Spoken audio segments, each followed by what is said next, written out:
Hi friends, അങ്ങനെ നിലമ്പൂർ ചിത്രം വ്യക്തമാകുന്നു.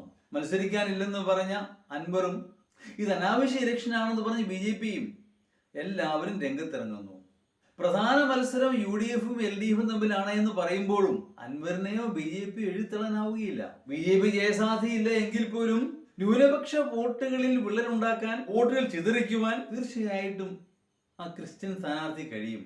അത് BJPയുടെ സ്ഥാനാർത്ഥിയാണോ, കേരള കോൺഗ്രസ് സ്ഥാനാർത്ഥിയാണോ, ആണെങ്കിൽ ഏത് കേരള കോൺഗ്രസ് ആണ്? ഇതെല്ലാം തർക്ക വിഷയങ്ങളാണ്. BJP ആദ്യം പോയത് കോൺഗ്രസിലേക്കാ, അവിടുന്ന് ആരെയും കിട്ടിയില്ല. അവസാനം എങ്ങനെയോ ഒപ്പിച്ചൊരു സ്ഥാനാർത്ഥിയെ, രാജ്യം ഭരിക്കുന്ന ദേശീയ പാർട്ടിയുടെ ഒരു അവസ്ഥയെ. അതെന്തോ ആവട്ടെ, പക്ഷെ പ്രധാന ചർച്ചാ വിഷയം എന്ന് പറയുന്നത് അൻവർ തന്നെയാണ്. ഇലക്ഷൻ പ്രഖ്യാപിച്ച അന്നു മുതൽ ഇന്ന് വരെ എല്ലാ ദിവസവും വാർത്തകളിൽ അൻവർ ഉണ്ട്. അൻവറിനെ കുഴി ചാടിച്ചതാണെന്ന് പറയുന്നവർ, അൻവർ സ്വയം കുഴി തോണ്ടിയതാണെന്ന് പറയുന്നവർ, ഏതാണെങ്കിലും ഒരുപക്ഷെ ഈ ഇലക്ഷനിലെ കറുത്ത കുതിരയാവാൻ അൻവറിന് കഴിഞ്ഞുവെന്നും വരാം. കാരണം അൻവർ എല്ലാവർക്കും സുപരിതനാണ്. കഴിഞ്ഞ 9 വർഷക്കാലമായി അവരോടൊപ്പം ഉണ്ടായിരുന്നു, ആ നാട്ടുകാരോടൊപ്പം.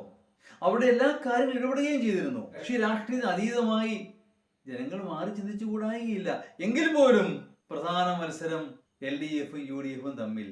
ഫലമെന്താകുമെന്ന് 23-ാം തീയതി വരെ കാത്തിരുന്നേ വെക്കൂ. അന്തിമഫലം കത്തിരുന്ന് കാണാം.